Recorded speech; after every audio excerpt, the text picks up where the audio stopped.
ప్రభుత్వ పథకాల అప్డేట్స్ ముఖ్యంగా నిరుద్యోగ యువతకు సంబంధించి తెలంగాణ ప్రభుత్వం ఒక కీలక పథకాన్ని అయితే ప్రారంభించింది. 6,000 కోట్లతో దాదాపు తెలంగాణ వ్యాప్తంగా 5,00,000 మందికి స్వయం ఉపాధికైతే నిర్ణయం తీసుకుంది. రాజీవ్ యువ వికాసం అనే పథకాన్ని అయితే ప్రారంభిస్తుంది. ఎస్సీ, ఎస్టీ, బీసీ, మైనార్టీ కార్పొరేషన్ల ద్వారా ఈ యాక్షన్ ప్లాన్ అయితే చేస్తున్నారు. దీనికి ఏ సర్టిఫికేట్స్ కావాలి, ఎలా అప్లై చేసుకోవాలి, మీ అకౌంట్లో 3 లక్షల నుంచి 7 లక్షల వరకు డబ్బులు ఎలా పొందాలి అనే అంశాల మీద మన ఛానల్లో వీడియోస్ వస్తాయి. తప్పకుండా సబ్స్క్రైబ్ చేసుకోండి, వీడియోస్ అయితే లైక్ చేస్తూ ఉండండి. ఇక 15 నుంచి దరఖాస్తులు అయితే స్వీకరిస్తారు. ఇక రాజీవ్ యువ వికాసం పథకం ద్వారా లబ్ధి పొందేందుకు నిరుద్యోగ యువత నుంచి ఈ నెల 15 నుంచి దరఖాస్తులు అయితే తీసుకుంటున్నారు ఆన్లైన్లో. ఇప్పటికే రాష్ట్ర ప్రభుత్వం మార్గదర్శకాలను కూడా సిద్ధం చేసింది. నోటిఫికేషన్ విడుదల చేసి ఆ రోజు నుంచే ఆన్లైన్ ద్వారా దరఖాస్తులు అయితే స్వీకరిస్తారు. ఏప్రిల్ 5 వరకు దరఖాస్తులను స్వీకరించి మే 31 వరకు పరిశీలిస్తారు.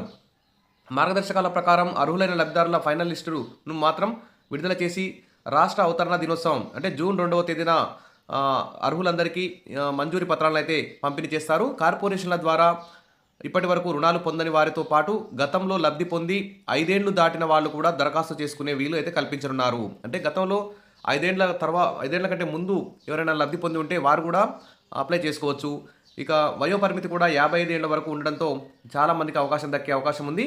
ఇక కులం, ఆదాయం, మీ యొక్క క్వాలిఫికేషన్, ఇంటర్ చదివారా, 10th, బీటెక్, ఎంటెక్, పీజీనా, ఈ విధంగా మీరు ఏం చదివారు అనే విద్యార్థుల సర్టిఫికేటు, ఆధార్ కార్డు, అనుభవం వంటి పత్రాలతో పాటు మీరు ఏ యూనిట్ పెట్టాలనుకుంటున్నారో ఆ యూనిట్కి సంబంధించిన ప్రాజెక్ట్ రిపోర్ట్ కూడా రెడీ చేసుకొని రెడీగా ఉండండి. మరి ప్రాజెక్ట్ రిపోర్ట్ ఎలా తయారు చేయాలి, ఎలా మీరు అప్లై చేసుకోవాలనే అంశాల మీద కూడా మన ఛానల్లో వీడియోస్ అయితే వస్తాయి. ఇక మొత్తానికైతే బ్యాంకు లింకేజీ రుణాలు ఇస్తారు. దాదాపు 6,000 కోట్లు అయితే కేటాయించింది ఈ రాజీవ్ యువ వికాస పథకానికి. నేటి నుంచి ఆన్లైన్లో దరఖాస్తులు అయితే స్వీకరిస్తారు.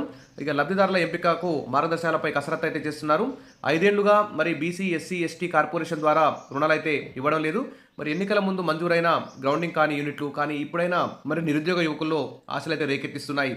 ఇక ఈ రాజీవ్ యువ వికాసం పథకం పేరిట బీసీ, ఎస్సీ, ఎస్టీ, మైనార్టీ పేరిట అమలు చేస్తున్న పథకంలో కనీసం 3 నుంచి 5 లక్షలు, 6, 7 లక్షల వరకు కూడా ప్రయోజనం పొందే అవకాశం ఉంది. యూనిట్ పెట్టాలనుకుంటున్న నిరుద్యోగులు అందుకు సంబంధించిన ప్రాజెక్టు రిపోర్టును స్థానిక బ్యాంకర్ తీసుకొని తయారు చేయించుకొని స్థానిక బ్యాంకర్లను సంప్రదించాలి. 3 లక్షల రుణంతో యూనిట్ నెలకొల్పితే సదరు లబ్ధిదారుడికి 1,80,000 సబ్సిడీగా ఇస్తుంది. 5 నుంచి 7 లక్షల వరకు రుణం తీసుకుంటే ప్రభుత్వం నుండి 3 లక్షల సబ్సిడీ అందుతుంది. సబ్సిడీ పోగా మిగతా రుణ మొత్తాన్ని బ్యాంకు లేదంటే లబ్ధిదారుడి వాటాధనంగా భరించాల్సి ఉంటుంది. కాబట్టి పాత కొత్త వాళ్ళందరికీ రుణాలు ఇవ్వాలి. రాజీవ్ యువ వికాస పథకంలో పాత కొత్త వాళ్ళందరికీ రుణాలు ఇవ్వాలి. గత ప్రభుత్వం చాలా ఏళ్లు కార్పొరేషన్లకు నిధులు ఇవ్వక రుణాలు మంజూరు కాలేదు. అసెంబ్లీ ఎన్నికల ముందు దళిత బంధు, బీసీ బంధు, ఇతర కార్పొరేషన్ రుణాలు మంజూరు చేసిన గ్రౌండింగ్ చేయలేదు. అంతకుముందు రుణాలు ఇచ్చిన సబ్సిడీ గ్రాంట్ విడుదల చేయలేదు. అలాంటి వాళ్లకు రాజీవ్ యువ వికాసంలో అవకాశం ఇవ్వాలి. షరతులు లేకుండా రుణాలు ఇచ్చేందుకు బ్యాంకర్లకు కూడా ఆదేశాలు ఇవ్వాలి అంటూ ఇక్కడ అందరూ ఆశావాళ్ళందరూ కూడా కోరుతున్నారు. ఈ రాజీవ్ యువ వికాస స్కీమ్లో మీ అందరికీ లబ్ధి చేకూరాలని ఖచ్చితంగా మన ఛానల్ సపోర్ట్ చేస్తుంది. మీకు సూచనలు, సలహాలు మన ఛానల్లో వస్తాయి కాబట్టి తప్పకుండా వీడియోస్ లైక్ చేస్తూ ఉండండి, సబ్స్క్రైబ్ చేసుకోండి. Wish all the best. Thank you.